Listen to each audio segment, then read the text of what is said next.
It's one of the busiest spots of the busiest bus route in Mexico, and the vehicles come fast and furious.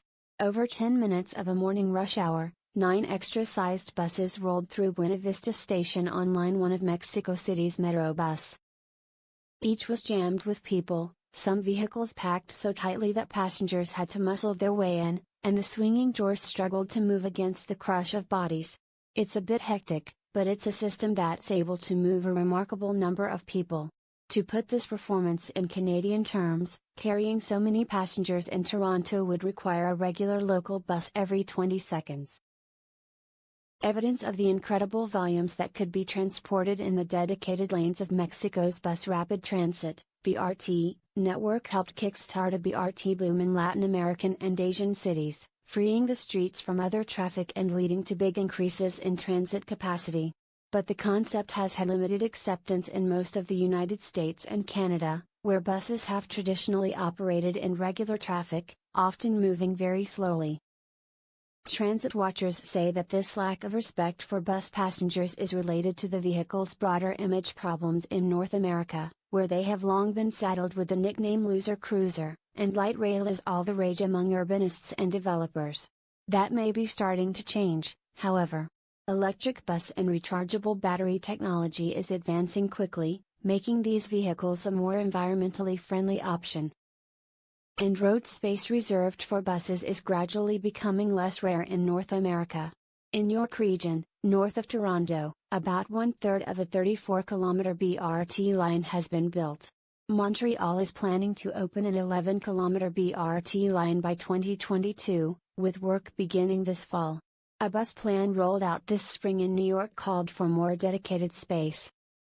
And Boston decided recently to make permanent a pilot bus lane. These changes matter because most transit agencies still rely heavily on the bus, which remains the only public transit option in much of Canada. And buses play a major role even in cities that have rail networks. One of the busiest transit routes in Vancouver is the 99 bus, which carries more passengers than the West Coast Express commuter rail line. In Toronto, the Dufferin bus carries more passengers than 5 of the city's 8 streetcar routes. Making buses work better can bring big dividends for huge numbers of riders. With this in mind, Toronto Transit Commission board member and City Councillor Joe Mahavik received board approval earlier this year to have the agency look at implementing a single BRT line in the city within the next half-decade. The unsung heroes of public transit in Toronto are buses, Mr. Mahavik said. They're the workhorses for the system. So finding ways for them to get unstuck in traffic, that's got to be part of the future. What is BRT? Although the vehicles operating on Mexico City's BRT network, dubbed Metrobús, are basically bigger versions of transit buses seen across Canada, the system as a whole has key differences. For most Metrobús lines, people tap their fare card to access a secure area in the station.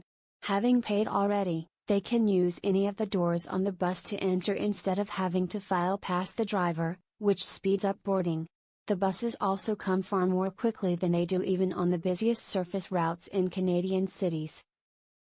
As often as every 48 seconds at peak service, meaning that big crowds don't have time to build. Fast boarding and a very high frequency of service contribute to remarkably short dwell times, the industry term for the length of time vehicles sit at a stop. With only 10 to 15 seconds spent at the station, buses can leave before the next arrives, preventing them from bunching up.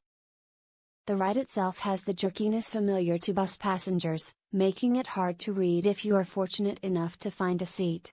It's faster than many buses, however, because it has its own space. Existing lanes have been marked off with low dividers. Intrusion by other vehicles is dissuaded by signs and camera enforcement, which locals say is enough to deter most scofflaws. Launched 12 years ago, Mexico City's BRT network now carries more than 500 million passengers annually with a fleet of more than 700 buses. Don't take exactly the solution that Mexico City has implemented to other cities, that is a mistake, said Marco Priego, the urban mobility director for the Mexico branch of the World Resources Institute, which helped provide technical assistance as the city launched its BRT system. What other cities can actually take from Mexico City is to see that, In a very complex city, in a very problematic city like this, it's possible to have sustainable transport as a solution. It is possible to have high-income people using public transport. And that is, I think, what matters the most. Why BRT? The value of the Metrobus has always been about more than just transportation. One of the original aims of the project was to help remove hundreds of high-polluting private minibuses from the city's roads. An early supporter was the city's Secretary of the Environment, Claudia Sheinbaum, who is now mayor-elect of Mexico City. The project also had the backing of Mexico City's mayor at the time, Andrés Manuel López Obrador, who was recently elected to the presidency on a social justice platform. According to one insider, the first route was chosen with an eye to improving transportation for low-income residents. Although another route would likely have produced more riders, planners decided that they needed to balance that goal with the desire to have an equitable system. Another benefit of the system is that it is seen to be safer than what it replaced. Instead of minibuses swerving all over the road as their drivers jockey for position, the Metrobus vehicles move predictably in their dedicated lanes. The buses have cameras and the stations have guards. Surveys show that one of the network's most popular attributes is the sense of personal safety it brings passengers. But amid the various elements of the case for BRT, one value proposition stands out. With 1 kilometer of subway, you can make one line of the Metrobus, said Adelina Reyes Ortega, an official with the government entity that oversees the BRT network. She was referring to the first section of Line 1, which stretched 20 kilometers. A high-capacity transit service that could be created for 5% of the cost of a subway was a compelling economic argument for the city, which has expanded the system dramatically from that first effort. Line 1 has been extended by 10 kilometers, and 5 other lines have been added since. Line 7, running along the Grand Paseo de la Reforma and using double-decker buses so that passengers can better enjoy the sights, opened in February. The system now extends across the city. The heaviest used is Line 1, which tops out at 16,000 passengers an hour, better than any light rail line in Canada. The cost of building is low because the infrastructure demands of Metrobus are minimal compared to a subway. The road was already there, and just needed small barriers to separate its center lanes from other traffic. While the stations have a substantial footprint, they are up to 100 meters long, allowing several extra long buses to load and disgorge at once. They are at ground level and much cheaper to build than subway stations. In many cities, the political cost of taking the road away from drivers is the hardest part. In that regard, Mexico City had an easier fight than some other places. More than half of commuters here take transit, making their convenience politically important, and drivers could take solace in the fact that the remaining lanes would be free of minibuses chasing after passengers. Would it work? Mr. Mahave, the Toronto City Councillor championing the idea, acknowledges that it can be an uphill battle convincing some people that buses deserve their own space. That's why he pushed for what he admitted was an unambitious goal of just one BRT line, seeing it as a way to demonstrate the idea's potential.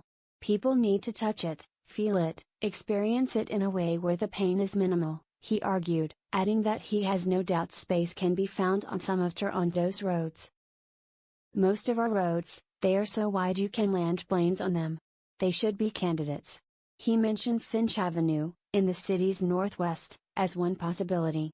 There are close to 50,000 people a day riding the Finch West bus, whose average speed, over the course of its route, is less than 15 kilometers an hour in rush hour.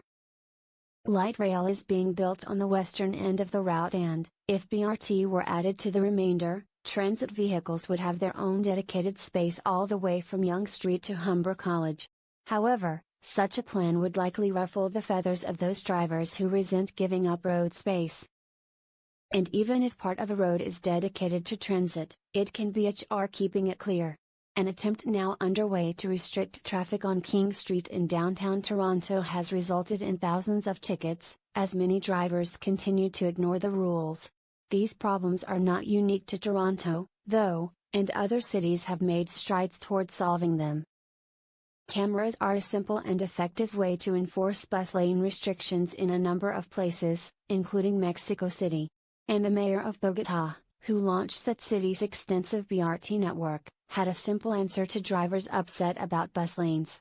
If, in a democracy, all citizens are equal before the law, then a bus with 100 passengers should have the right to 100 times more road space than a car carrying only one person, argued. Enrique Peñalosa argued.